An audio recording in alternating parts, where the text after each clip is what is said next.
ব্যাঙ্গালোরে শিফট হওয়ার পর কতবার তোমায় বলেছি তোমার নার্সের স্কুলটা আবার শুরু করো এখানে। আমি একটা ছোট করে অ্যাড দিয়ে দেবো।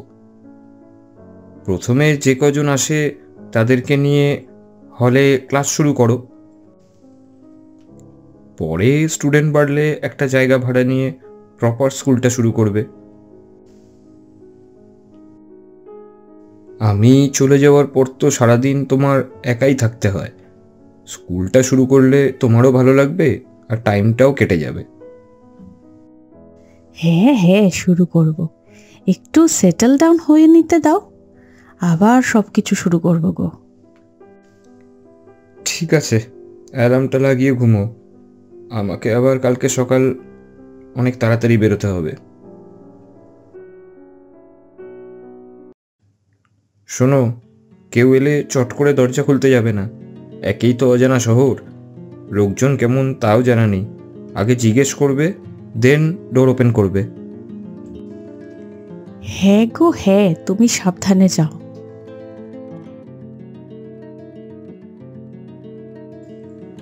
রবি আর শালিনী ওরা এক রাত স্বপ্ন নিয়ে এই ব্যস্ততম শহরে এসেছে। ওদের কলেজের সময় থেকেই ওরা একে অপরের সঙ্গে সম্পর্কে আবদ্ধ হয়েছিল এবং পরবর্তীকালে তা বিবাহে পরিণতি পায়। রবি কলেজের পর আইটি কোম্পানিতে চাকরি পেয়েছে, আর শালিনী বাচ্চাদেরকে নাচ শেখায়। শালিনী আর রবি দুদিন হলো এই শহরে এসেছে। রবিকে ট্রান্সফার হয়ে ব্যাঙ্গালোরে আসতে হয়েছে বাবা মাকে দেশের বাড়িতে রেখে। রবি শালিনীকেও আনতে চায়নি, কিন্তু শালিনী জোর করে এসেছে ওর সাথে। কারণ রবিটা ছোট থেকেই এত আদরে মানুষ হয়েছে যে জলটাও নিয়ে খেতে পারে না। ওকে কেউ খাবারের কথা মনে না করালে টাইম মতো ও খাবেও না। রান্না করে খাওয়া তো দূরের কথা। ওরা আগে শিফট হয়ে গেল, কয়েকদিনের মধ্যে বাবা মাকেও নিয়ে আসবে, এরকমই ওরা প্ল্যান করে রেখেছে। রবি শালিনীকে ছেড়ে এক মুহূর্তও থাকতে পারে না। অফিসে যাওয়ার আগে ওর হাতের কাছে পার্স, রুমাল, অফিসের ফাইল সব চাই। না পেলে শালিনীকে ডাকতে ডাকতে বাড়ি মাথায় করবে। ওর কখন কোনটা চাই সব দিকে শালিনীর নজর থাকে। এত বছর সংসার করছে, হয়তো রবিকে শালিনীর থেকে ভালো কেউ বুঝতে পারে না।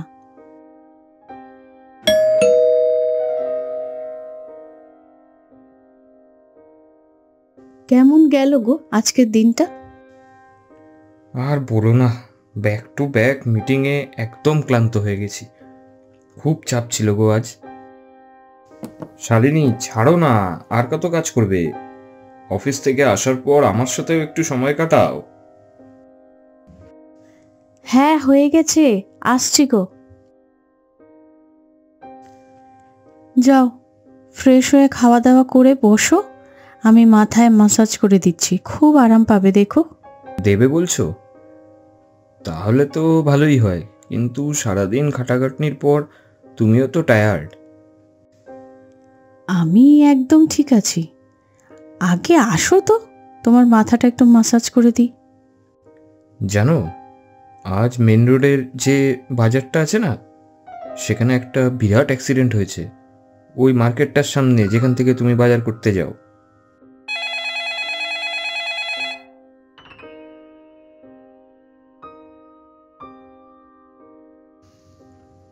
শোনো, ব্যাগ গুছিয়ে নাও, আমাদেরও ব্যাঙ্গালোর যেতে হবে। কি হয়েছে গো তোমার? অফিস থেকে ফিরে সেই যে বারান্দায় এসে দাঁড়ালে, একভাবে দাঁড়িয়ে আছো, না কিছু খেলে, না ঠিক করে কথা বলছো।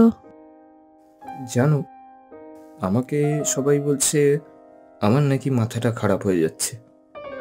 আমি নাকি বাস্তবটা মেনে নিতে চাইছি না। কিন্তু দেখো, আমি তো সম্পূর্ণ সুস্থ, বলো। এই যে তুমি আমার সাথে সংসার করছো, আমরা একসাথে এত আনন্দে আছি, তাতে কি তোমার মনে হয় আমার মাথা খারাপ হয়ে যাচ্ছে? ওইসব বাদ দাও, আগে খেতে বসো দেখি। আমি আজ বাজার থেকে তোমার ফেভারিট পনির এনেছি, তুমি যেভাবে খেতে ভালোবাসো সেভাবেই রান্না করেছি। যাও যাও, আগে হাত পাটা ধুয়ে এসে বসো দেখি খেতে। কি করেছো গো? আমি এক্ষুনি যাচ্ছি। শালিনী হয়তো এমনটাই চেয়েছিল। তার রান্না করা খাবার খেয়ে রবির মুখ থেকে শালিনীর হাতের রান্নার প্রশংসা ঝরে পড়বে। আমি ভেবেইছিলাম আপনারা মনে হয় এই ঘটনাটার কিছুই জানেন না। ও তো মনেই করছে না যে এত বড় একটা লস ওর সাথে হয়ে গেছে, তাই আপনাদের ফোনটা করলাম। রুবির মানসিক অবস্থা স্থিতিশীল নয়। আজ 8 দিন হয়ে গেছে এই ঘটনাটা ঘটেছে, কিন্তু ও এমন বিহেভ করছে যে সব যেন নর্মাল। আমরা আমাদের অফিস স্টাফরা মিলে অনেক বোঝানোর চেষ্টা করেছি, কিন্তু ও কিছুতেই মানতে চাইছে না। তাই অফিসের রেকর্ড থেকে আপনাদের ডিটেলসটা বের করে আপনাদেরকে কন্ট্যাক্ট করলাম। আপনারাই ওকে বোঝাবেন। সেদিন অফিস থেকে হাফ ডে নিয়ে বেরিয়ে গেল। আমি জানতে চাইলাম কোথায় যাবি ছুটি নিয়ে। সে বলল যে শালিনী নাকি বায়না ধরেছে একটা শাড়ি কিনে দিতেই হবে। রোজ তো আর সময় করে উঠতে পারে না, তাই একটু তাড়াতাড়ি বেরিয়ে শালিনীকে নিয়ে নাকি শপিংয়ে বেরোবে। ওর কথা শুনে তো আমি অবাক হয়ে গেলাম যে ও বলে কি সবে 2 দিন হয়েছিল অ্যাক্সিডেন্টটা, এর মধ্যে রবির মাথাটা খারাপ হয়ে গেল নাকি? আর হ্যাঁ, একটু দাঁড়ান।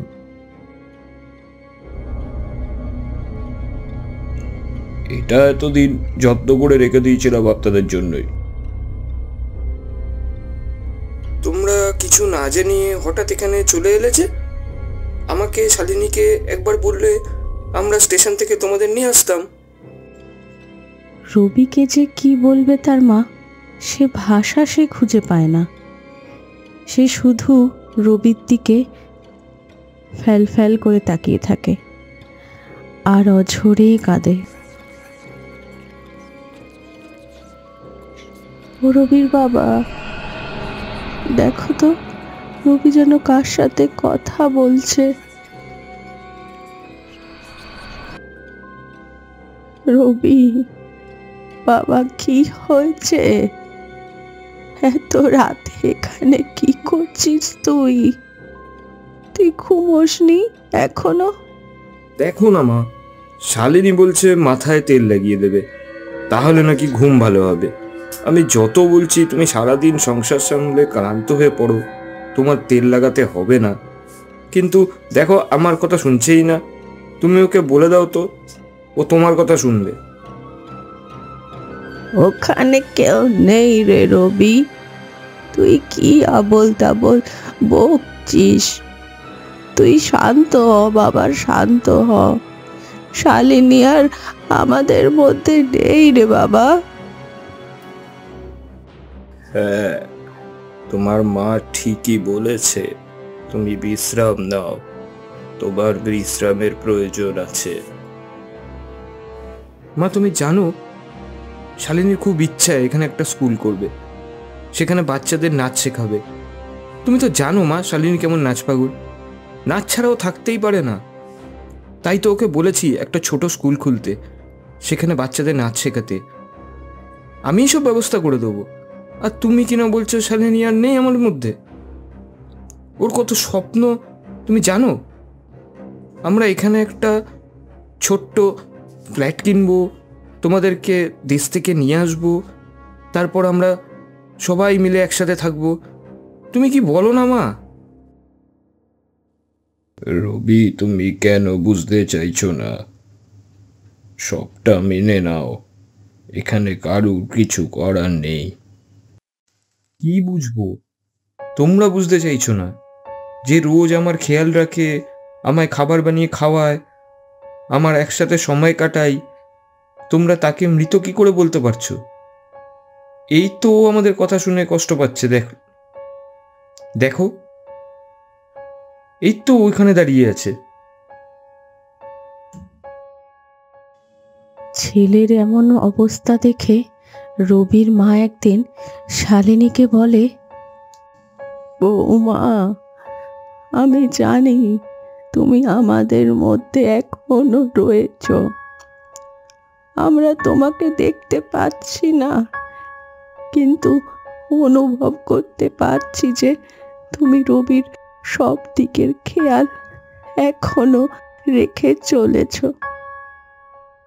বৌমা, রবির অবস্থা দিন দিন খারাপ হয়ে যাচ্ছে। ওর এমন চলতে থাকলে আমরা তো আমাদের ছেলেটাকে হারিয়ে ফেলবো। তুমি ওকে মুক্তি দিয়ে দাও বৌমা, ওকে ছেড়ে দাও, আর তুমি তোমার জগতে ফিরে যাও। তুমি চলে যাও বৌমা, তুমি চলে যাও। রবি, বাস্তবটা মেনে নাও গো। সবাই তোমায় ঠিকই বলছে, আমি আর বেঁচে নেই। আমার জগৎটা এখন সম্পূর্ণ আলাদা। সেদিন বাজারের ওই অ্যাক্সিডেন্টটা আমার সাথেই হয়েছিল। আমারও অনেক স্বপ্ন ছিল গো, তোমার সাথে বাঁচার, তোমার হাত ধরে এগিয়ে চলার। সারা জীবন তোমার শালিনী হয়ে থাকতে চেয়েছিলাম আমি। কিন্তু নিয়তির লেখা তো খণ্ডানো যায় না, তাই আজ তোমার জগৎ আলাদা আর আমার জগৎ আলাদা। পরজন্ম বলে যদি কিছু থাকে, তবে আমাদের আবার দেখা হবে, তুমি দেখো। আমাদের দুজনের যেই স্বপ্নগুলো এই জন্মে পূর্ণ হলো না, তুমি দেখবে পরজন্মে সেই স্বপ্নগুলো আমাদের আবার পূর্ণ হবে। তোমার সামনে অনেক কিছু করার আছে, অনেকটা জীবন তোমার সামনে পড়ে রয়েছে। বাস্তবটা যতই কঠিন হোক না কেন, বাস্তবকে তো মেনে নিতেই হবে, বলো। তুমি মেনে নাও, তোমার শালিনী আর নেই, তোমার শালিনী আর বেঁচে নেই। রবি, এবার আমায় যেতে দাও। আমার যে ডাক এসে গেছে গো, আমায় ছেড়ে দাও, তুমি আমাকে যেতে দাও। তুমি ভালো থেকো, আর তোমার স্মৃতিতে তোমার শালিনীকে বাঁচিয়ে রেখো। বিদায়। সেদিন ওই অ্যাক্সিডেন্টটায় শালিনীর মৃত্যু হয়েছিল ঠিকই, কিন্তু ভালোবাসার খাতিরে ওর মৃত্যু হলেও মুক্তি হয়তো হয়নি। তাই তো মরে গিয়েও ওর সব দায়িত্ব কর্তব্য শালিনী এখনো পালন করে যাচ্ছে। এরপর রবিকে নিয়ে তার বাবা মা নিজেদের দেশের বাড়িতে ফিরে যায়। সেখানে রবি ধীরে ধীরে রিকভারি করছে ঠিকই, তবে তার মনের আঘাতের রিকভারি কি সম্ভব? সব সম্পর্কের পরিণতি হয়তো সুখকর হয় না, কিছু সম্পর্ক অসম্পূর্ণ থেকে যায়, যেমনটা থেকে গেল শালিনী ও রবির সম্পর্ক।